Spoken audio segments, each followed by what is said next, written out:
Bismillahirrahmanirrahim. Assalamualaikum warahmatullahi wabarakatuh.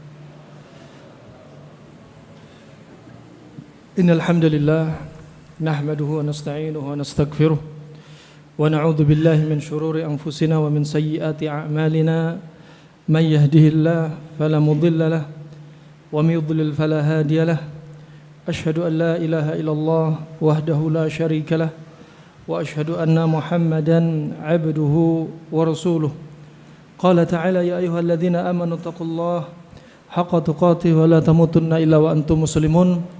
Wa qala ta'ala ya ayyuhan nasu taqu rabbakumul ladzi khalaqakum min nafsin wahidah wa khalaqa minha zawjaha wa batha minhuma rijalan katsiran wa nisaa'a wattaqullaha alladzi tasaaluna bihi wal arham innallaha kana 'alaikum raqiba. Wa qala ta'ala ya ayyuhalladzina amanu taqullaha wa qulu qawlan sadida yuslih lakum a'malakum wa yaghfir lakum dhunubakum wa may yuti'illaha wa rasulahu faqad faza fawzan 'azima. Amma ba'd fa inna asdaqal hadithi kitabullah wa khairal hadi hadi Muhammadin sallallahu alaihi wasallam wa syarral umuri muhdatsatuha wa kullu muhdatsatin bid'ah wa kullu bid'atin dhalalah wa kullu dhalalatin finnar. Rahimani wa rahimakumullah jami'an. Jamaah Masjid Al-Furqan Maisan ya, Bondowoso, yang semoga Allah merahmati saya dan merahmati Anda semua. Dalam kesempatan kali ini, dalam acara rangkaian ziarah dari safari dakwah dari Jawa Barat hingga Jawa Timur, kami ingin berkunjung kepada Anda semua ya, sebagaimana berkunjungnya yaitu saudara fillah, untuk saling tawasau bil haq wa tawasau bis sabr, untuk melaksanakan amanah Nabi SAW, ballighu anni walau ayah, sampaikan dariku walaupun satu ayat. Dan adapun komunitas Muslim Biker Indonesia hanyalah sebagai wadah, sarana untuk kami berdakwah ya, melalui motor. Ternyata sebagaimana Nabi SAW juga punya onta. Ontanya Nabi SAW namanya Qaswah. Tidak ada yang mengalahkan ontanya Nabi SAW kecuali ontanya satu orang Badu. Dan ontanya Nabi SAW harganya 100 dinar. Yang 1 dinar, seandainya kita jadikan rupiah, 1 dinar sekitar 4 gram. Seandainya 1 gramnya 1 juta, berarti 1 dinar atau 100 dinar akan senilai yaitu 400 juta. Dan bukan perkara yang tercela. Nabi SAW mempunyai kendaraan yang mahal. Untuk apa? Fasilitas beliau berdakwah, fasilitas beliau berjihad fisabilillah. Dan kendaraan sesuai dengan fungsinya ya, berkendara bukan untuk gaya-gayaan, berkendara bukan untuk pamer-pameran ya, kendara hanya untuk mempermudah fasilitas ketaatan kita kepada Allah Subhanahu wa taala. Percuma punya motor banyak tapi ke masjid enggak bisa. Percuma punya motor besar tapi sholat 5 waktu di rumah. Nah, percuma punya mobil banyak tapi apa? Gak ada dia kekuatan, daya, upaya untuk menghadiri kajian-kajian bersama keluarganya. Rahimani wa rahimakumullah jami'an. Sebagaimana yang pertama kami ucapkan terima kasih kami kepada chapter Bondowoso dan Jember yang memfasilitasi lancarnya acara ini, sekaligus DKM atau takmir, juga ketua takmir Masjid Al-Furqan ini ya, sebagaimana Nabi telah bersabda, la yashkurullah man la yashkurun nas. Tidaklah dikatakan orang bersyukur kepada Allah kalau dia nggak berterima kasih kepada manusia. Kami ucapkan terima kasih, syukran jazil kepada antum semua, bapak-bapak, ibu-ibu semua, ya, atas terlancarnya acara ini.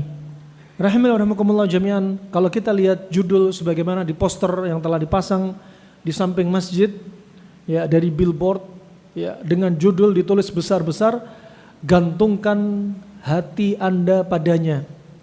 Gantungkan hati Anda pada Allah Subhanahu wa taala. Ini gantungkan hati berarti termasuk amalan yaitu apa? Amalan qalbiyah. Termasuk amalan hati. Menggantungkan hati termasuk amalan hati. Karena ada amalan lisan, ada amalan jawarih dari anggota tubuh, juga ada amalan hati. Makanya sering Nabi SAW sering menyebutkan innamal a'malu binniyat. Sesungguhnya amalan itu tergantung dari niat, kata Nabi SAW. Nabi tidak mengatakan innamal af'alu. Ya, sesungguhnya af'al. Af'al itu perbuatan. Tapi kalau af'al bisa keluar dari kata af'al, itu apa? Amalan lisan. Bisa enggak masuk af'al. Makanya Nabi menyebutkan innamal a'mal. Kenapa? Karena semua bisa masuk. Baik amalan hati, amalan anggota tubuh, juga amalan lisan juga bisa masuk. Nah, makanya gantungkan hati Anda padanya. Pada siapa? Pada Allah Subhanahu wa taala. Nah, menggantungkan hati pada apa? Pada Allah Subhanahu wa taala, pada tempatnya. Jangan gantungkan hati bukan pada tempatnya. Jika meletakkan sesuatu bukan pada tempatnya, itu masuk kategori zalim. Ya, zalim. Ya. Adapun hikmah, arti hikmah adalah meletakkan sesuatu pada tempatnya. Itulah hikmah. Ya, sebaliknya jika seseorang tidak meletakkan sesuatu pada tempatnya, maka itu zalim. Seperti kalau hati kita enggak diletakkan pada tempatnya, ya, pada sandaran kita, yaitu kepada Allah Subhanahu wa taala, maka dia termasuk zalim, bahkan kezaliman yang besar. Ya. Kenapa? Karena akan terjatuh pada kesyirikan. Ya. Inna syirka dzulmun azim. Sesungguhnya kesyirikan itu, kata Luqman, adalah kezaliman yang sangat besar. Kezaliman yang paling besar dari semua kezaliman, ya, a'dzamudz dzulm, ya. Kezaliman yang paling besar adalah syirik billah. Maka apa? Untuk menggantungkan hati kita hanya kepada Allah. Jangan gantungkan kepada selain Allah Subhanahu wa taala. Tidak boleh menggantungkan hati kita kepada selain Allah murni. Menggantungkan hati kepada wali fulan, enggak boleh. Sama Allah sama sekali enggak digantungin. Ini enggak boleh. Kemudian gambaran yang kedua, menggantungkan hati kepada Allah dan kepada selain Allah. Yang kepada selain Allah ini ada 3 tingkat. Ada yang mereka menganggap selain Allah itu lebih tinggi kedudukannya daripada Allah. Ada yang berkeyakinan selain Allah disamakan antara Allah dan sekutunya disamakan kedudukannya. Dan yang ketiga adalah, ya, antara Allah dengan selainnya ini di bawahnya Allah Subhanahu wa taala. Semua ini adalah wujud kesyirikan. Rahimani wa rahimakumullah jami'an. Maka itu hati-hati. Anda kalau punya kunci motor, kunci mobil, di mana Anda akan gantungkan? Kalau mau mengendarai motor, mobil, gantungkan ke lubang kuncinya. Kalau Anda takut lupa, kunci digantungkan di tas Anda. Kalau Anda letakkan di rumah, kunci diletakkan di atas paku, biar nggak lupa di satu tempat. Wah, itu apa? Meletakkan sesuatu pada tempatnya. Demikian ketika kita menggantungkan diri kita, hati kita harus kepada Allah semata. Kenapa? Karena istilah menggantungkan hati kita hanya untuk Allah. Segala sesuatu yang khusus untuk Allah kemudian dipalingkan kepada selain Allah, maka itu syirik. Sarful ibadah min khasaisillah, ya, li ghairillah fahuwa syirik. Ya, memalingkan perkara ibadah yang mana ibadah itu adalah khusus untuk Allah. Enggak boleh ibadah kepada selain Allah. Enggak akan dinamakan ibadah jika ibadah itu tidak hanya apa? Tidak hanya diperuntukkan untuk Allah semata. Maka itu bukan ibadah, tapi apa? Syirik. Atau ibadah tapi diracuni dengan syirik sehingga ibadah tersebut tidak diterima oleh Allah Subhanahu wa taala. Wah, ini namanya menggantungkan hati, itu termasuk ibadah. Dan ibadah gak boleh dipalingkan kepada selain Allah subhanahu wa ta'ala. Yang dimaukan oleh Allah subhanahu wa ta'ala adalah khusus untuk Allah semata. Gak boleh kepada selainnya. Ini rahmatullah. Kalau kita ingat-ingat dengan kata-kata menggantungkan, maka identik dengan apa? Tawakal. Identik dengan tawakal. Subhanallah, di musim pandemi kemarin selama 2 tahun Anda semua sudah dicoba oleh Allah subhanahu wa ta'ala di musim pandemi. Kita masuk orang yang tawakal apa enggak tawakal? Kita termasuk orang yang mengambil sebab apa enggak mengambil sebab untuk bertawakal? Maka kita tadabburi, kita masuk golongan yang mana? Subhanallah, tawakal itu harus memenuhi 3 syarat. Syarat seseorang tawakal kepada Allah subhanahu wa ta'ala ada 3. Yang pertama, i'timad ala Allah, menyandarkan hati ini kepada Allah subhanahu wa ta'ala. Gak boleh hati kita disandarin kepada dokter di musim pandemi. Gak boleh hati kita disandarin kepada vaksin. Gak boleh hati kita disandarin kepada masker. Gak boleh hati kita disandarin kepada kustul hindi, habatus sauda. Gak boleh hati kita disandarin kepada segala sesuatu dari makhluk ini. Gak boleh. Murni hati kita disandarin kepada Allah subhanahu wa ta'ala. Nah, karena kalau dia menyandarkan kepada makhluk, berarti dia telah terjatuh dalam kesyirikan. Nah, ini rahmatullah harus disadari. Ajib, sebagian manusia ya di masa jahiliyah sebelum Nabi SAW ada, ketika ada musim endemi atau pandemi, jika mereka khawatir terkena wabah dan mereka sudah mengalami satu gejala dia terkena wabah, maka biar dia tertolak dari wabah tersebut, dijauhkan dari wabah, orang-orang di masa jahiliyah mereka meringkik seperti suara keledai. Ya, meringkik seperti suara keledai. Ya, ada yang tahu suara keledai? Nanti lihat di YouTube nanti. Ya. Allah sudah berfirman, wa inna ankaral aswat la sautul hamir. Dan sesungguhnya ya, suara yang paling dibenci oleh Allah subhanahu wa ta'ala adalah suaranya keledai. Gak usah belajar ikut-ikut suara keledai. Nah, rahimahumullah jami'an. Wah, ini di masa jahiliyah sampai terjadi seperti itu. Di masa sekarang terjadi pula. Di musim pandemi mungkin Anda lihat, menyaksikan dengan kepala Anda sendiri, mata kepala Anda sendiri, atau menyaksikan melalui dunia maya, Anda lihat sebagian orang di musim pandemi memelihara boneka. Ya, boneka ini diyakini bisa menolak wabah. Sebagian orang memasang patung di pagar rumahnya. Ini untuk menolak wabah. Ya, sebagian orang meletakkan jimat di depan pintunya pakai paku-pakunya dari emas. Mereka meyakini untuk menolak bala dan wabah. Syirik apa bukan syirik?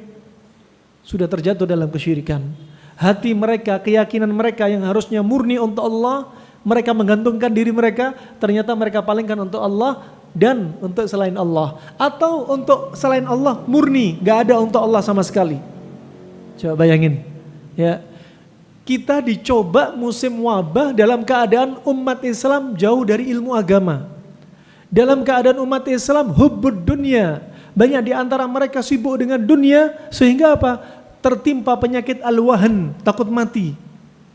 Coba Anda lihat orang yang semakin dekat sama dunia, ajaibnya, takutnya berlebihan. Ya, sampai jadi paranoid sebagian mereka. Sampai di antara mereka di antara mereka punya waham, ya, punya masalah psikosomatik, punya GERD, gara-gara apa? Takut berlebihan di musim pandemi. Kenapa? Takut hilang dunia di sisi dia. Takut orang yang disayangi di sisi dia hilang. Ya, takut pendapatannya berkurang setiap bulannya gara-gara musim pandemi. Begitu seterusnya, subhanallah. Kemudian syarat tawakal yang kedua adalah al-iman bi asma'ihi wa sifatih. Beriman dengan nama Allah dan sifatnya. Kita tahu Allah Ar-Rahman, Allah Ar-Rahim. Gak ingin dan tidak mungkin Allah ingin membinasakan atau mencelakakan umatnya begitu saja. Allah jadikan musim pandemi itu rahmah bagi orang-orang yang beriman. Ya, Allah sayang, Allah Rahman, Allah Rahim, sayang kepada hambanya. Makanya Aisyah radhiyallahu anha ketika tanya tentang wabah kusta pada waktu itu, kemudian dijawab oleh Nabi SAW, wa anna Allah ja'alahu rahmatan lil mu'minin. Dan Allah jadikan wabah kusta itu rahmat bagi orang beriman. Demikian, wabah itu Allah jadikan rahmat bagi orang yang beriman. Bagi mereka yang sudah meninggal itu pilihan Allah Subhanahu wa taala. Bagi kita yang selamat itu pilihan Allah Subhanahu wa taala agar kita menjadikan pelajaran. Alhamdulillah kita selamat di musim pandemi. Nah, alhamdulillah kita selamat, diingetin. Kata Ibnu Qayyim, seandainya bukan karena wabah, seandainya bukan karena musibah, seandainya bukan karena cobaan, niscaya kita menjadi hamba yang sombong, hamba yang ujub. Ya, sebagaimana dikatakan oleh seorang ulama salaf, laulal masaib,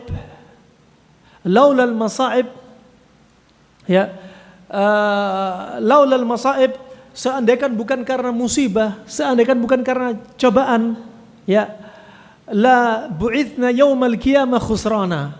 Niscaya kita dibangkitkan di hari kiamat dalam keadaan kita merugi. Kenapa merugi? Karena sebenarnya hakikatnya cobaan musibah itu untuk menghapus dosa kita. Kalau bukan karena cobaan, kita sedikit cobaan di muka bumi, akhirnya apa? Kita banyak dosa di hari kiamat.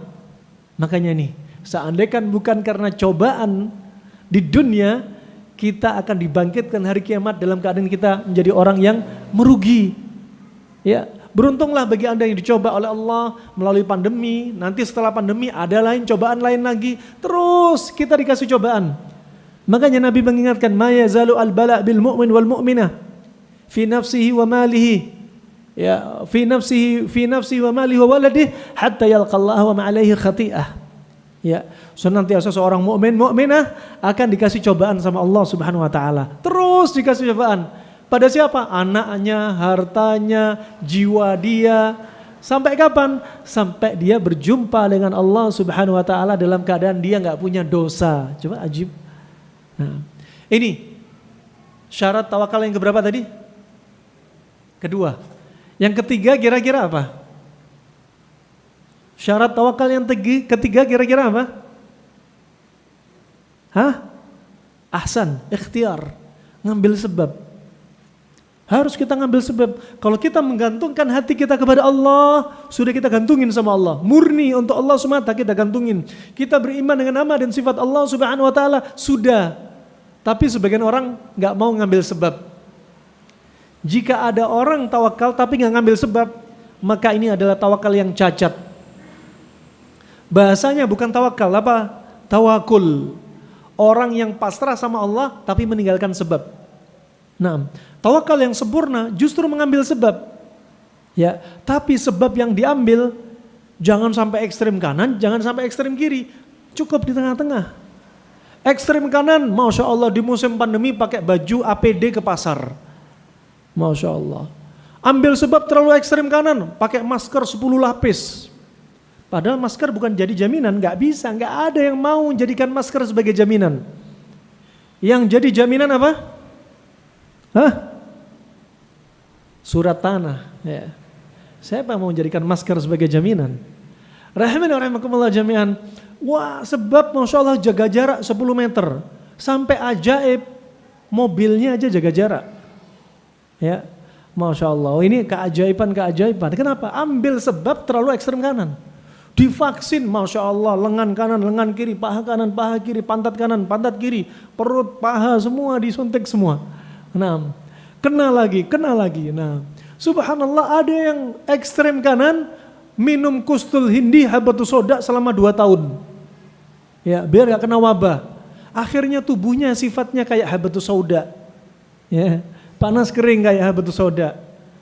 2 tahun karena ketakutan berlebihan minum habatus soda 2 tahun. Akhirnya apa? Sifatnya kayak habatus soda, panas kering. Akhirnya air ludah kering, air mata kering, tangan keriput kering, kaki pecah-pecah. Ya. Kemudian timbul batu ginjal. Kenapa? Kebanyakan habatus soda, konsep yang salah. Ada yang ekstrem kiri. Yang ekstrem kiri gak percaya dengan adanya COVID. COVID itu gak ada. Nah, ini ekstrem kiri. Buktinya pada bulan Juni-Juli kemarin, dalam hitungan 1 hari meninggal 1000 korban jiwa karena COVID. Ada buktinya, nyata. Nah, berarti apa? kita cukup di tengah-tengah. Ada, COVID itu ada. Dan kita harus ambil sebab. Kalau Anda pakai masker, silahkan. Ambil sebab, ada orang lagi banyak bersin, silahkan. Ya, ambil sebab. Nah, yang sudah sakit, isolasi mandiri dulu. Itu sebab. Ya, mau Anda ambil sebab apapun silahkan. Tapi nggak usah ekstrem kanan, nggak usah ekstrem kiri. Ini mengambil sebab. Dan barang siapa yang mencela atau meniadakan sebab, berarti dia telah mencela hikmah Allah Subhanahu wa taala. Allah jadikan segala sesuatu dengan sebab. Itu takdir Allah Subhanahu wa taala. Ada orang sehat, tetap sehat, ada sebabnya. Orang sehat kemudian jatuh sakit, ada sebabnya. Orang sakit kemudian sehat, ada sebabnya. Orang sakit nggak sembuh-sembuh, juga ada sebabnya. Ada yang kena COVID, Masya Allah, long COVID. Dulu ketika pertama, ya, orang kena COVID gak akan kena COVID lagi, ternyata hoax. Orang kena COVID bisa berulang-ulang. Bahkan 5 varian sudah dicoba. Gamma, Delta, Zeta, Alpha, Omicron sudah dicoba semua. Jadi lulusannya titelnya misalkan apa? Ya, Sulaiman LC, lulusan COVID. Nah, semua udah dicoba. Nah, udah kena COVID berulang-ulang. Nah, berarti ada sebab yang dia lalaikan. Nah, rahimana wa rahimakumullah jami'an. Wah, ini tawakal ini, apapun kondisinya, mau kita di musim pandemi, mau kita sedang safar keluar dari rumah, mau kita sedang berperang di jalan Allah, mau kita sedang bekerja, mau kita misalkan ada jomblo mau mencari pasangan, keluar tawakal, bismillah. Nah, wah, ini gantungkan hati kita sama Allah Subhanahu wa taala. Semakin kuat hati kita menggantungkan kepada Allah Subhanahu wa taala, semakin dekat ijabahnya Allah Subhanahu wa taala. Semakin dekat akan dikabulin. Ya, semakin dekat akan dikabulin oleh Allah Subhanahu wa taala. Semakin yakin. Tapi semakin dia enggak gantungin hati sama Allah, ragu-ragu dengan doa yang dia panjatkan kepada Allah, itu sebagai mawani', sebagai pencegah, penghalang, mental blocker dari apa? Doa itu akan terkabul. Subhanallah, ajib. Ini rahimahumullah jami'an. Fa tawakkal, ya, itu apa? Kita sandarin hati kita, ya, di hadapan Allah Subhanahu wa taala. Fa Ibnu Qayyim mengatakan bahwasanya tawakal itu adalah nisfuddin, ya, wa nisful akhar al-inabah. Tawakal itu adalah separuh dari agama ini. Dan separuh yang lainnya yaitu apa? Inabah, kembali kepada Allah, taubat kepada Allah Subhanahu wa taala. Tawakal dan taubat. Nah, itu penting. Dan bukan hanya sekali-kali, tapi setiap hari kita tawakal sama Allah Subhanahu wa taala. Nah, fa Allah Subhanahu wa taala berfirman sebagaimana dalam surat Hud ayat 88, "Alaihi tawakkalt wa ilaihi unib." Ya, hanya kepada Allah lah, ya, aku bertawakal dan hanya kepada Dia aku kembali. Aku bertaubat kepada Allah Subhanahu wa taala. Ini menunjukkan apa? Tawakal separuh dari agama dan taubat separuh dari agama. Ini kata Ibnu Qayyim rahimahullah taala. Juga kedudukan tawakal kata Ibnu Qayyim, manzilatut tawakkal fil Islam kamanzilatir ra's fil jasad. Ya, kedudukan tawakal dalam Islam seperti kepala kita bagi tubuh kita. Seperti kepala kita bagi tubuh kita. Menunjukkan apa? Ini penting.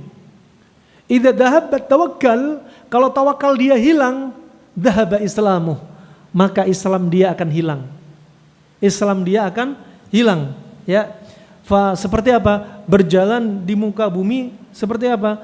Seperti mayat, enggak punya kepala. Ya. Wah, ini yang disebutkan Ibnu Qayyim rahimahullah taala. Ini rahimakumullah jami'an. Juga Allah Subhanahu wa taala telah menyebutkan bahwasanya yang Allah sebutkan dalam firman-Nya, tawakal itu menunjukkan apa? Syarat keimanan seseorang. Syarat keimanan seseorang. Makanya kalau dia enggak beriman, sudah enggak usah tawakal lah. Ya, sebagaimana Allah sebutkan dalam surat Al-Maidah ayat 23. Wa 'alallahi fatawakkalu in kuntum mu'minin. Wa 'alallahi fatawakkalu in kuntum mu'minin. Di sini huruf jar itu ala. Wa 'alallahi itu huruf jar diletakkan di depan. Memberikan makna apa? Memberikan makna al-hasr. Artinya apa? Dan hanya kepada Allah lah ya, kalian harus bertawakal jikalau kalian anda semua orang-orang yang beriman. Ini al-hasr. Ada makna apa? Hanya dan hanya. Jadi jangan diartikan wa 'alallah, kepada Allah bertawakal. Bukan, ini kalimatnya kurang. Terjemah bahasa Indonesia ke bahasa Indonesianya kurang lengkap. Tapi yang betul dan hanya kepada Allah lah. Ada kata hanya. Kenapa? Biar nggak ada sekutu, biar nggak ada makhluk yang dijadikan apa? Tawakal kepada selain Allah Subhanahu wa taala. Dan hanya kepada Allah lah. Wa 'alallahi fatawakkalu in kuntum mu'minin. Dan hanya kepada Allah lah Anda harus bertawakal jika Anda seorang beriman. Kalau Anda bukan seorang beriman, ya sudah nggak usah tawakal. Dan iman di atas Islam. Ada Islam, iman, ihsan, Muslim, mukmin, muhsin. Ya, kalau Anda bukan orang yang beriman, sudah nggak usah tawakal. Cukup jadi orang Islam. Ya, cukup jadi orang Islam. Di bawahnya apa? Di bawahnya iman. Ya, orang yang Muslim, orang yang Islam belum tentu dia ihsan. Tetapi orang yang ihsan pasti Islam. Tapi belum tentu dia ihsan. Adapun orang yang ihsan pasti dia Islam, pasti dia ihsan. Coba pendapat ulama, masalah penjelasan yang betul-betul gamblang. Nah, ini rahimahumullah jami'an. Maka sampai jadikan syarat sempurnanya keimanan seseorang adalah apa? Dia harus bertawakal. Ya, kalau dia nggak bertawakal berarti apa? Iman dia cacat. Iman dia cacat. Bukan dikatakan orang yang imannya sempurna. Nah, ini. Adapun orang-orang irhabi, orang-orang teroris, kalau mendengar melihat ayat ini, wa 'alallahi fatawakkalu in kuntum mu'minin, kalau ada seorang mukmin yang enggak bertawakal, langsung dikafirkan. Nah, bermudah-mudahan mengkafirkan. Tapi bimbingan Nabi enggak seperti demikian. Nah, artinya kalau dia enggak beriman, bukan berarti dia keluar dari Islam. Artinya apa? Dia enggak beriman dengan iman yang sempurna, alias iman dia cacat. Nah, barakallahu fikum. Kemudian rahimakumullah,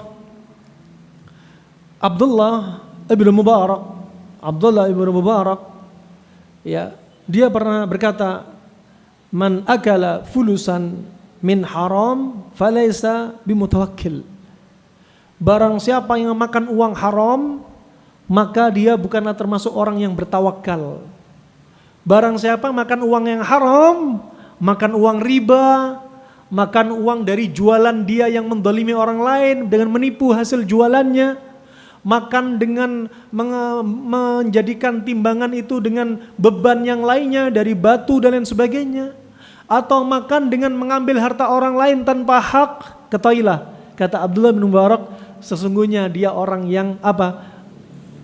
Bukanlah orang yang bertawakal. Kenapa? Karena orang kalau tawakal ngambil sebabnya yang halal, bukan sebab yang haram. Coba, siapa Abdullah bin Mubarak? Seorang ulama alim besar yang dia pernah berjihad fisabilillah dalam keadaan apa? Mutalathiman. Keluar menggunakan kudanya, tawakal sama Allah, keluar berjihad dan dia memakai apa? Surbannya ditutupkan di mukanya. Dia berjihad, kenapa? Biar orang gak ada yang tahu bahwasanya jihad ini adalah Abdullah bin Mubarak. Coba, ikhlasnya dia, takut diketahui sama orang, dia tetap bertawakal sama Allah dan dia ingin berjihad, andil dalam jihad. Sedangkan kaum muslimin, murid-muridnya dan orang di sekitarnya melarang Abdullah ibn Mubarak untuk berjihad. Kenapa? Karena waktu itu kaum muslimin butuh seorang alim. Dia nggak pengen Abdullah bin Mubarak meninggal di medan jihad, sedangkan mereka dalam keadaan mereka masih butuh ilmu, sehingga Abdullah bin Mubarak dilarang untuk berjihad. Tapi apa dia lakukan? Dia tetap keluar, dia menutup jati dirinya, menutup profilnya dia, ditutup mukanya, dia berjihad dengan kudanya, bertakbir, berperang, subhanallah. Ini rahimahumullah jami'an. Abdullah bin Mubarak termasuk orang yang bertawakal dan termasuk wasiat dia, barang siapa yang makan uang haram, maka sesungguhnya dia bukanlah termasuk jenis orang yang tawakal kepada Allah Subhanahu wa taala. Ini ajib. Udah kalau rezeki belum sampai kepada kita nggak usah maksakan diri. Si fulan Masya Allah dapat istri baru. Kalau rezeki Anda belum sampai, nggak usah ngeyel ngerebut istrinya si fulan. Si fulan, si jomblo ini dapat jodoh. Nah, kesalip nih antum yang belum nikah. Nggak usah dihasati. Masih banyak wanita-wanita lain yang menunggu antum. Barakallahu fikum. Nah, stok masih banyak. Sekarang kata WHO, laki sama perempuan perbandingannya 1:40. Dalam riwayat Imam Muslim, ya, disebutkan ketika Dajjal muncul, kata Rasulullah, dalam riwayat disebutkan waktu itu perbandingan laki dan wanita 1:40. Dalam riwayat 1:50. Zaman kita setelah musim pandemi Covid, katanya WHO, penelitian mereka, wallahu alam bisawab, sudah 1:40 kalau dikalkulasi. Nah, maka yang jomblo cepat gas. Ya. Jangan subhanallah 100 cc, 80 cc gak dinaikin. Gas duluan, curhat belakangan. Nah, gas duluan aja, nggak usah cerita teman-teman kalau antum sedang ta'aruf, sedang ngincer seorang akhwat. Ya, nggak usah cerita, khawatir antum ditekung. Ya. Jadi diam dulu, gas duluan, mau khidbah, curhat teman-teman, ntar lagi akad nikah. Ya salam. Rahimakumullah jami'an. Ini namanya apa? Orang yang tawakal nggak takut dengan rezeki Allah akan kabur dari diri dia. Nggak usah takut. Subhanallah, saking takutnya memberikan nafkah kepada keluarga, ya akhirnya apa? Dia meninggalkan sholat duhur, sholat asar. Kerja di sawah meninggalkan sholat duhur dan asar. Atau setiap hari duhur dan asar dijamak, ya, biar bisa lama di sawah. Bukan demikian caranya. Atau di tokonya dibuka terus. Ketika sholat 5 waktu, adzan berkumandang tetap dibuka, dia jaga toko. Sholat di tokonya. Bukan demikian caranya ya Abdullah. Ya, coba Nabi SAW telah bersabda, ya, dalam riwayat dari hadis Abu Hurairah, ya, hadis Abu Hurairah yang disahkan Syekh Albani rahimallahu taala dalam riwayat Tirmidzi, Nabi telah mengingatkan bahwasanya innallaha ta'ala yaqul, bahwasanya Allah berkata kepada apa? Kepada hambanya, ya bna Adam, wahai anak Adam. Ini Allah yang berkata. Berarti hadis apa? Hadis Al-Qudsi.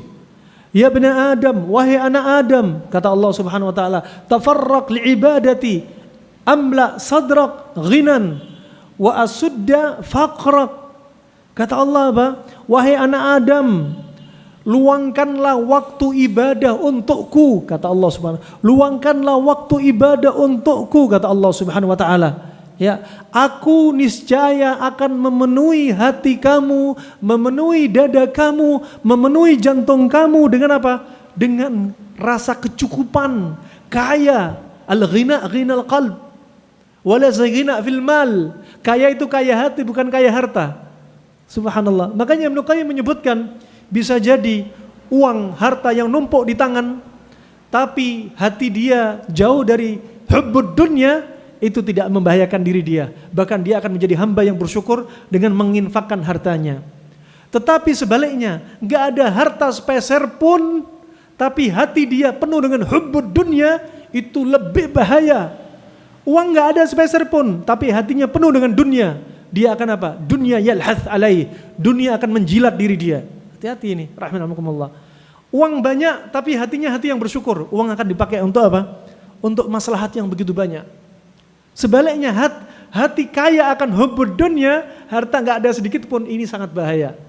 Nah, makanya kalau kita sempatkan terus ibadah untuk Allah, dari zikir, baca Al-Quran, puasa, salat rawatib, salat fardu, ziarah, ya menziarahi orang sakit, silaturahmi, ya kemudian banyak infak, banyak sedekah, ta'awun dengan saudaranya, menundukkan pandangannya, amar ma'ruf wa nahyi 'anil munkar, apalagi dilakukan 10 Dzulhijjah yang kata Rasulullah apa? Gak ada amalan yang menyamai amalan soleh di bulan Dzulhijjah, gak ada yang nyamai.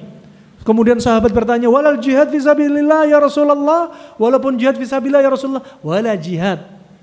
Jihad pun gak akan bisa menyamai, kecuali kalau dia apa? Kharaja fisabilillah, dia keluar jihad fisabilillah dengan hartanya, dengan dirinya, dan gak ada sedikit pun yang kembali kepada dia. Baru itu bisa menyamai amalan di 10 Dzulhijjah. Nah, lakukan amalan-amalan seperti ini. Tafarraq, ya, makanya sempatkanlah ibadah untukku, kata Allah Subhanahu wa taala, niscaya aku akan penuhi hati Anda dengan rasa cukup, kekayaan pada hati, ya, wa asudda faqrak, dan aku akan tutup kemiskinan dari diri Anda. Subhanallah. Oh, ini rahmatullah. Ya, sudah. Kita sementing sibuk ibadah, hati kita akan dicukupin sama Allah Subhanahu wa taala. Nah, kita nggak usah lihat, kalau Anda lihat dunia, jangan lihat yang di atas, lihat yang di bawah. Lihat yang di bawah, biar apa? Selalu qanaah. Ya, selalu qanaah. Masya Allah. Nah, Masya Allah, antum lihat teman antum pakai motor mocil, yang lainnya pakai motor sisinya lebih besar dikit, langsung lirik-lirik, ya Allah, hasad, ya, pandangan hasadnya sudah mulai dilempar. Akhirnya yang kena motornya yang sisinya lebih besar jadi celaka, kena pandangan mata ain dia. Subhanallah. Allah kasih nikmat antum bukan dari motor, Allah kasih nikmat antum dari sisi yang lain. Dia masuknya sisinya besar, tapi rumah tangga dia tengkar terus. Ternyata antum sisi kecil, ya Allah mesranya gonceng suami istri, ajib, berpelukan. Yang sana istrinya aja gak pernah dibonceng pakai muginya dia. Nah, nikmat Allah berikan lain, makanya gak usah hasad, gak usah iri, gak usah dengki. Barakallahu fikum, rahimahumullah. Ini janji Allah Subhanahu wa taala. Kalau kita sibukkan diri kita kepada ibadah, Allah akan memberikan rasa kecukupan pada hati kita, dan Allah akan tutup pintu kefakiran. Ya, Allah akan tutup pintu kefakiran. Wa illa taf'al, kata Allah Subhanahu wa taala, jika kau tidak lakukan seperti ini, jika Anda tidak lakukan seperti ini, apa kata Allah Subhanahu wa taala? Mala'tu yadaika syughlan. Aku akan jadikan tangan Anda apa? Sibuk dengan dunia. Sibuk dengan dunia, ya Allah, tangannya sampai hitam-hitam retak-retak, kakinya hitam retak-retak, mukanya gosong, ya, hidung hitam kena polusi, ya, rambutnya penuh dengan debu, tangannya hitam kena cahaya matahari, ya, giginya sampai sudah rusak-rusak, jarang gosok gigi, gak sempat lagi untuk bersuci, bersiwak, ya, sibuk dengan dunia. Tapi apa kata Allah Subhanahu wa taala? Walam asudda faqrak, dan aku tidak tutup kefakiran dari diri Anda. Dunia sibuk tapi gak kaya-kaya. Makanya aslih akhiratak aslahakallahu dunyak. Ya, perbaikilah urusan akhirat Anda, niscaya Allah akan perbaiki apa? Urusan dunia Anda. Bukan sebaliknya, urusan dunia diperbaiki demi urusan akhirat lebih baik. Bukan, itu namanya ngayal. Ya, saya mau kerja sampai kalau saya sudah bisa dapat 1 bulan 10 juta, saya baru akan rajin taklim. Saya baru akan menikah. Saya baru akan menjaga pandangan mata saya. Saya baru akan menjaga kemaluan saya. Saya baru tidak akan melihat apa website-website yang enggak benar. Saya baru akan meninggalkan onani. Nasallahu afiyah. Hati-hati para jomblo. Nah, ini apa? Hayalan belaka. Justru akan dijadikan kefakiran, gak akan cukup-cukup rezeki, bisa lagi gak datang-datang. Rezekinya di situ terus jalan di tempat. Kenapa? Sibuk dunia, tapi apa? Kefakiran dipenuhi dalam hatinya. Nah, wa ini rahimahumullah, juga ingat hadis Nabi SAW dari Jabir bin Abdullah, ya, dari Jabir bin Abdullah bahwasanya Nabi SAW bersabda sebagaimana disahkan Syekh Al-Albani rahimahullah ta'ala, "Lau anna bani Adam haraba min rizki kama yahrubu min mauti minal maut la adraka rizqahu kama yudriku al-maut." Kata Nabi apa? Seandainya ada anak Adam, dia enggak mau rezeki dari Allah, lari dari rezeki Allah sebagaimana dia lari dari kematian, niscaya rizki Allah akan tetap ngejar dia sebagaimana kematian tetap akan ngejar dia. Misalkan Jamil ini Masya Allah punya bisnis. Saya misalkan mau usaha atas jerih payah sendiri.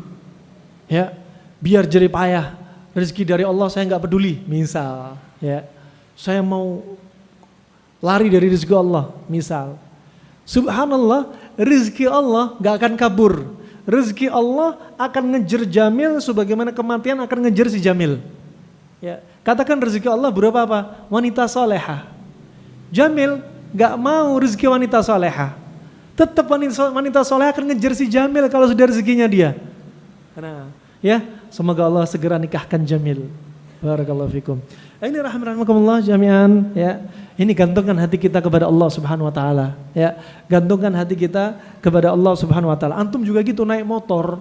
Antum tawakal enggak? Pasti kan? Sebenarnya bukan hanya antum yang tawakal, antum harus sadari, jangan egois. Antum mentang-mentang naik motor mau keluar dari rumah, bismillah tawakkaltu 'ala Allah wala haula wala quwata illa billah. Naik motor, subhanalladzi sakhkhara lana hadza wa ma kunna lahu muqrinin wa inna ila rabbina lamunqalibun. Alhamdulillah, alhamdulillah, alhamdulillah, Allahu akbar, Allahu akbar. Subhanaka inni dzalamtu nafsi faghfirli fa innahu la yaghfiru dzunuba illa ant. Dua gas, cuas gitu ya.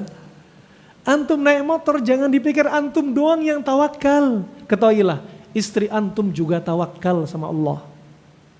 Sebenarnya istri antum, umi antum ketar-ketir, aduh jangan-jangan ada apa-apa dengan anakku, ya Allah, anakku sudah nyubi lagi, ya keluar motor jauh dari Lumajang ke Jember, ya Allah, ya. Itu perlu ditadaburi. Antum jangan egois, bahwasanya antum hanya antum yang tawakal sama Allah. Istri antum, bapak ibu antum juga tawakal. Mengiyakan antum keluar diizini motoran, diizini keluar ikut dakwah, ikut kajian. Mereka itu ketar-ketir, tapi mereka bilang iya silahkan nak. Itu mereka bilang iya, itu sudah tawakal sama Allah. Udah pasrah, semoga anakku dijaga sama Allah, ya di jalan baik-baik. Bayangin. Coba kalau bapak ibunya sangat khawatir, sayang, sudah anak satu-satunya lagi. Anak satu-satunya belum nikah lagi. Calon pewarisnya lagi. Masya Allah. Wah, kalau ketakut, nak jangan naik motor. Tak anterin Abi naik mobil. Tuh kan, biker naik mobil. Nah, diketawain sama teman-temannya. Ayam aja ketawa nanti. Nah, ini rahmatullah jami'an. Makanya apa? Ini abi umi antum sama istri antum yang sudah punya istri, apa? Mereka itu juga tawakal. Setiap malam ketika antum safari dakwah berjalan dari Jawa, ujung Jawa ke ujung Jawa atau luar Jawa ke Jawa, ya. Setiap malam, setiap sholat, istri antum, umi antum, ya Allah, jagalah anak saya, ya Allah. Mereka keluar untuk ketaatan kepadamu, ya Allah. Lindungilah dia, ya Allah. Ya, itu tawakal. Hati disandarin sama Allah dan dia ngambil sebab. Hanya bisa ngambil sebab apa? Doa. Antum ngambil sebabnya apa? Pakai protektor, pakai helm, ya, pakai sepatu yang safety. Nah, pakai jaket yang tebal biar nggak kena dingin. Nah, pakai apa? Pakai masker, ya misalkan. Wah, ini juga sebab yang antum ambil. Adapun orang yang antum tinggal, sebab yang terbesar adalah doa sama Allah Subhanahu wa taala, dan doa adalah senjata yang paling ampuh. Ya, daripada kita hanya pakai protektor, tapi doa itu lebih ampuh daripada kita hanya mengambil sebab seperti yang kita lakukan. Ini rahmatullah jami'an. Ya, seperti ini namanya pertama kali kita tadi motoran bareng dari arah Rambi sampai sini, ya. Nanti insyaallah ada tausiah dari Dewan Syuro kita, Dewan Syuro Pusat, GEKI, ya. Dia sudah touring ke luar negeri, sudah keliling ke Australia, Malaysia dan lain sebagainya. Ya. Nanti insya Allah setelah kajian ini kita kumpul di mabesnya Bondowoso, nanti kasih tausiah. Kalau touring bareng ada aturannya, nggak semua selip-selip semua bareng, sana kemari. Subhanallah, yang kita orang ditinggal sama RC-nya. Yang pakai sirine, ya Allah udah nggak kelihatan lagi kemana ini sirinenya ini. Nah, nanti ada tausiahnya. RC itu di depan, RC itu jangan disalib. RC itu adalah Amir Safar. Amir Safar itu ditaati, bukan Amir Safar disundul-sundul disalib, bukan. Amir Safar, terus belakang itu siapa? Ya, belakang lagi siapa? Nanti ada sweeper. Sweeper itu untuk apa? Ngecek siapa yang ketinggalan. Ya, famangkana fisaqa fa fisaqa, disebutkan Nabi. Mereka yang di depan ya tugasnya di depan, yang di belakang juga di belakang. Dan depan sama belakang sama dapat pahala. Mereka yang RC jangan disalib, yang di belakang jangan nyalip RC, yang sweeper jangan nyalip yang di depan-depannya. Ya, ada tugasnya masing-masing dan semua dapat pahala masing-masing. Nanti akan disampaikan. Karena ini teman-teman ini belum tahu apa gimana SOP-nya dari pusat. Ya, alhamdulillah Dewan Syuro ikut safar bersama kita. Nanti akan ada tausiah untuk safety antum, helmnya antum, sepatunya antum, protektornya antum, ya, kemudian cara ada bersafar, ada lampu merah bagaimana, ya, tidak mendolimin orang sekitarnya bagaimana, ya, nanti akan disampaikan. Ini rahmatullah sebagai wujud apa? Tawakal kita di jalan. Nah, barakallahu fikum. Kemudian Allah sebutkan lafaz tawakal di dalam Al-Quran itu 70 kali. Allah sebutkan kata-kata lafaz tawakal, bentuk kata kerja, bentuk kata benda, itu ada sekitar 70 kali. Indalla ala syai' dalla ala annahu fihi syai'. Jika Allah menyebutkan sesuatu termasuk berulang-ulang, seringkali menunjukkan apa? Sesuatu itu penting. Sesuatu itu penting. Allah sebutkan berulang-ulang. Nah, wah ini rahmatullah. Jangan berjalan di muka bumi seperti nggak punya Allah. Ya, bertengkar sama istri, curhat kemana-mana, status, dunia nyata juga curhat. Orang tua dicurhatin, teman dicurhatin, nyebar masalah rumah tangga dia. Kalau punya masalah, nih curhatnya sama Allah.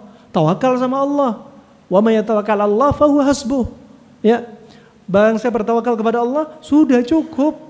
Ya, enggak usah ngambil sebab melalui manusia. Manusia enggak bisa menyelesaikan masalah kita. Ya. Antum lagi difitnah sama orang, tawakal sama Allah. Ketika antum difitnah sama orang, tambah menggubris fitnah mereka, mereka semakin ketawa. Kali ini jurus EGP sangat manjur. Emang gua pikirin. Yang penting ana sama Allah baik-baik saja. Antum mau jengkir walik memfitnah ana, khallubu. Udah silahkan. Yang penting ana sama Allah bekhair.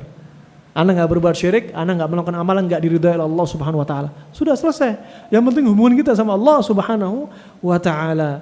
Nah, fa ini rahmatullah, dan tawakal adalah sifat keumuman orang-orang mukmin. Mereka rata-rata bertawakal, dan para rasul, para nabi juga bertawakal. Juga tawakal ya atau al-wakil itu juga termasuk nama dari nama-nama Allah Subhanahu wa taala. Nama dari nama-nama Allah Subhanahu wa taala.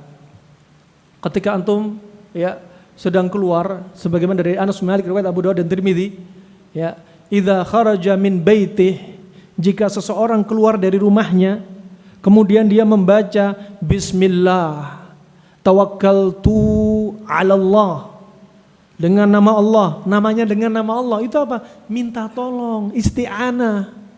Antum kalau ngomong bismillah jangan di ujung lidah, tapi hati enggak ada keyakinan minta tolong sama Allah. Ngomong bismillah jangan dijadikan rutinitas. Jadikan suatu ibadah yang nancep dalam hati. Bismillah, dengan nama Allah. Sudah. Dengan nama Allah saya makan. Dengan nama Allah saya mau pergi. Ya. Nah, bismillah mau masuk kamar mandi. Bismillah. Allahumma jannibna lupa lagi, kemarin terulang lagi. Bismillah masuk kamar mandi apa? Allahumma inni a'udzubika minal khubthi wal khaba'ith. Keliru lagi, astagfirullah. Nah, mau melakukan aktivitas apapun bismillah. Mau masuk rumah bismillah. Mau mendatangi istri juga bismillah. Nah, ini rahmatullah. Ini penting. Ya, hadirin dalam hati. Kayak antum istighfar. Bibirnya istighfar, hatinya enggak istighfar. Percuma. Kalau antum istighfar, minta ampun pada Allah, ya, dan betul-betul dihadirkan dalam hati. Antum lihat matahari, kalau dikasih lensa, bisa membakar kertas. Ketika kapan? Cahaya matahari dikonsentrasikan, menembus, sampai membakar kertas.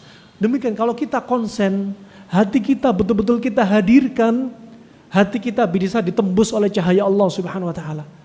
Ya, kalau kita berbuat dosa betul-betul istighfar. Kalau kita dikasih cobaan, kerabat kita meninggal, innalillahi wa inna ilaihi raji'un. Allahumma ajirni fi musibati wa akhlif li khairan minha. Dalam hati bukan ujung lisan. Dalam hati itu penting. Makanya gantungin hati sama Allah Subhanahu wa taala semata. Kemudian rahmatullah di sini ketika keluar dari rumah, sebagaimana riwayat ini dari Anas bin Malik riwayat Abu Dawud dan Tirmidzi, kalau seseorang keluar dari rumahnya dia baca doa bismillah, tawakkaltu 'ala Allah, wala haula wala quwata illa billah. Ini baca pendek. Bismillah, tawakkaltu 'ala Allah, wala haula wala quwata illa billah. Ya. Kemudian apa? Yuqalu lahu, akan dikatakan kepada orang yang membaca ini, hudid wa wuqid wa kufid, sesungguhnya kamu telah diberi hidayah, kamu telah dijaga dan telah dicukupkan urusan kamu. Fayaqul asyaitan li syaitan, maka setan berkatalah kepada setan yang lainnya. Apa kata setan? Ya, kaifa lak bi rajulin qad hudi wa kufi wa wuqi, bagaimana dengan kamu? Kamu akan menggoda dia, kamu akan mengganggu dia, sedangkan dia sudah diberi petunjuk, dia sudah diberikan kecukupan, dia sudah dijaga. Coba bayangin, ini penting. Bismillahirrahmanirrahim, wala haula wala quwata illa billah. Langsung setan sama setan yang lainnya apa? Gibahin laki-laki ini. Wih, gimana ini? Kamu akan ganggu laki-laki ini. Dia sudah diberi petunjuk sama Allah, dikasih kecukupan sama Allah, dijaga sama Allah. Gimana kita akan mengganggu? Coba. Sama ketika antum baca doa setelah makan apa? Sebelum makan bismillah. Kemudian antum makan. Setelah makan baca apa? Setelah makan baca apa? Alhamdulillahilladzi at'amani hadza wa razaqanihi min ghairi haulin minni wala quwwah. Hadisnya banyak, lafadznya banyak, ini salah satunya. Apa kata Rasulullah?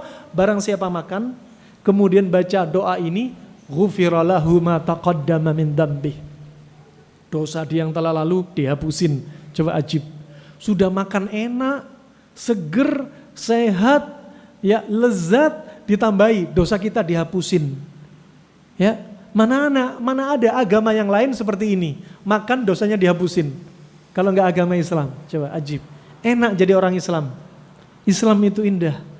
Ya, Islam itu lezat, nikmat. Ya, dan Islam itu mudah. Ini rahmatullah jami'an.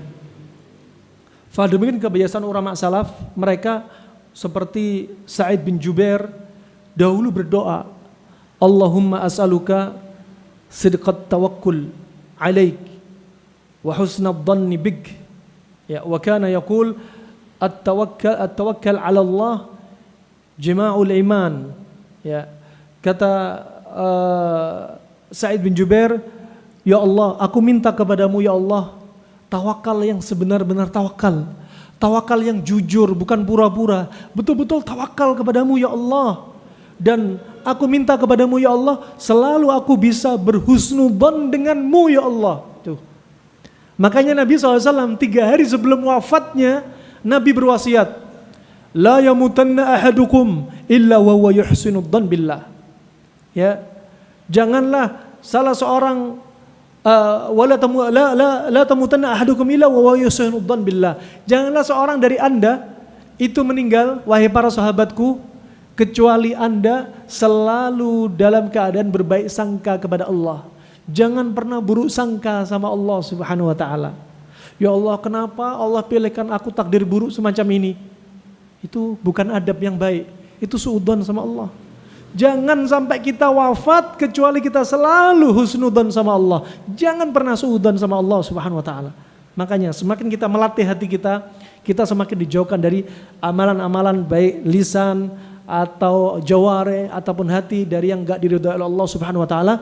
Ini saja yang bisa saya sampaikan. Mungkin ada satu pertanyaan saja, silahkan, tafadhol barakallahu fikum. Selanjutnya berikutnya ada teman-teman MBI, kita kumpul insyaallah bersama Dewan Syura GIK insyaallah. La ilaha illallah.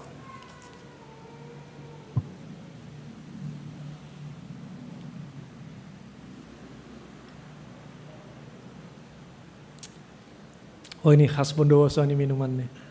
Ada serainya, ada tehnya, ada jahenya, tinggal kapulaganya ini.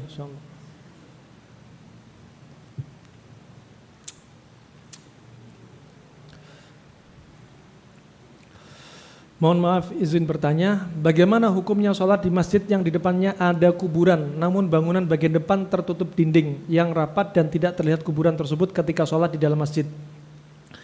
Hukum masjid yang di depannya ada kuburan, ini min bab saddud dzara'i.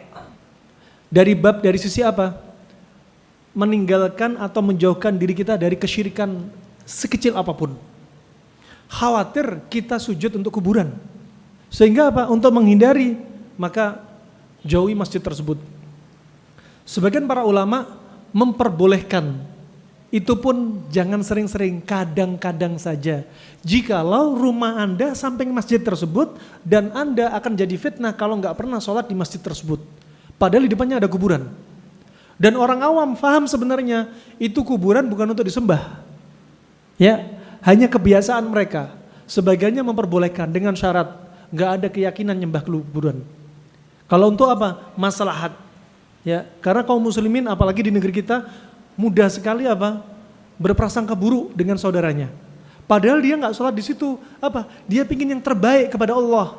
Dia pingin menutup segala bentuk kesyirikan, tapi sudah disuudoni. Padahal dia ingin menegakkan apa? Menegakkan kalimat tauhid. Tapi apa? Udah dicela, dimaki, ya Allah. Ini orang ini golongan ini nggak mau sholat di masjid sini. Padahal ada sebab. Dia nggak sholat di situ ada sebabnya. Ya. Oleh karena itu untuk menjauhi fitnah, kalau Anda memang tetangganya di situ, ya sesekali di situ. Itu sebagian pendapat para ulama. Tapi kalau masjid di dalam mutlak nggak boleh. Ya mutlak nggak boleh. Dan kalau masjid berikutnya, masjid itu ada pagar dan kuburannya di luar pagar dari masjid, maka itu tidak mengapa. Itu tidak mengapa. Ya. Nah, antum lihat ketika sholat jenazah ada rukuknya, sujudnya enggak? Ada enggak?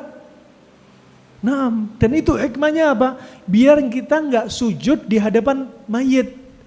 Biar kita enggak sujud di hadapan makhluk. Sujud kita hanya untuk Allah Subhanahu wa taala. Makanya ketika sholat jenazah enggak ada rukuk, enggak ada sujud. Nah, wah ini rahimahumullah hikmah. Maka dari itu kalau kuburan yang masjid di depannya ada kuburan, ya atau di sampingnya ada kuburan, kiri kanan depan ada kuburan dan itu masuk lingkungan masjid, lihat kalau antum tetangganya, ulama sebagian memperbolehkan sesekali biar menjauhi fitnah, ya biar menjauhi fitnah, ya dan di lain waktu di masjid yang lain. Nah, jika nggak ada fitnah apa-apa dan nggak ada masalah bagi antum, lebih baik cari masjid yang lain. Ya. Kemudian jikalau masjid itu di dalam lingkungan kuburan di lingkungan masjid dan ternyata orang yang di masjid rata-rata meyakini kuburan itu adalah kuburan wali dan ngalap berkah, jangan sholat di masjid tersebut mutlak. Ya. Nah, kalau di kuburan di masjid kuburannya di tengah masjid seperti di India, ditawafin tuh kuburan, dijadikan kuburan itu tempat iktikaf di dalam masjid. Ya, kuburan mau di dalam masjid atau di luar masjid, iktikaf di kuburan enggak boleh. Haram. Nah, itu rahmanullah jami'an. Bagaimana hukumnya sedekah untuk pembangunan masjid tersebut? Ya. Fa wallahu alam, la bas insyaallah, ya, la bas insyaallah jikalau antum tetangganya masjid tersebut. Jikalau antum tetangganya masjid tersebut, ya. Sebagai apa? Wujud ini tetap ukhuwah, jaga antara antum sama jamaah masjid. Jangan sampai apa? Antum cerai-berai, ya. Betul-betul karena antum meninggalkan mutlak, ya. Yang lebih baik tentunya apa? Masjid yang murni bersih dari segala wujud hal-hal yang enggak diridhai oleh Allah Subhanahu wa taala. Wallahu a'lam bishawab. Sepertinya itu saja karena kita ada acara duduk-duduk sebentar dengan teman-teman MBI chapter Jember dan Bondowoso sekaligus sebagai ajang silaturahmi, ajang ziarah kita, dan semoga bulan Agustus nanti ada safari dakwah juga bersama Ustadz Subhan dan tim, ya. Semoga menjadi acara resmi ziarah chapter dan menjadi yaitu perantara untuk semakin kuatnya ukhuwah kita. Nah, ingat, MBI bukanlah partai, MBI bukanlah bendera khusus untuk dikibarkan. Dia hanya wadah untuk memfasilitasi siapa? Teman-teman yang pengen hijrah dari teman-teman yang hobi motor. Dan motor digunakan untuk apa? Kajian ke kajian, dakwah ke dakwah berikutnya. Itu saja. Tidak lain niatnya hanya itu, bukan untuk apa? Ngabisin umur di jalan. Ya, percuma touring dari Bogor sampai ujung Jawa atau sampai Bali, ya, tanpa ada urusan apa-apa, hanya kelayapan, ngegas, muka gosong, kulit hitam, ya, kelaparan, kehausan, tapi apa? Enggak dicatat pahala. Sholat ditinggalin, enggak dicatat pahala, tambahnya dosa. Mata pelerak-pelerik ke sana kemari, enggak dijaga, tambah dosa lagi. Gunakan untuk ketaatan sama Allah. Itu saja yang bisa saya sampaikan. Ya, jika ada salahnya harap dimaklumi, jika ada benarnya dari Allah semata, dan semoga Allah persatukan kaum muslimin, semoga Allah hancurkan orang-orang yang punya makar di negeri ini, semoga Allah berikan petunjuk kepada para pemimpin kita, dan semoga amalan kita ini menjadi pemberat timbangan kebaikan kita di mizan hasanatina. Wabillahi taufiq wal hidayah. Subhanakallahumma bihamdika asyhadu an la ilaha illa anta astaghfiruka wa atubu ilaik. Wassalamu alaikum warahmatullahi wabarakatuh.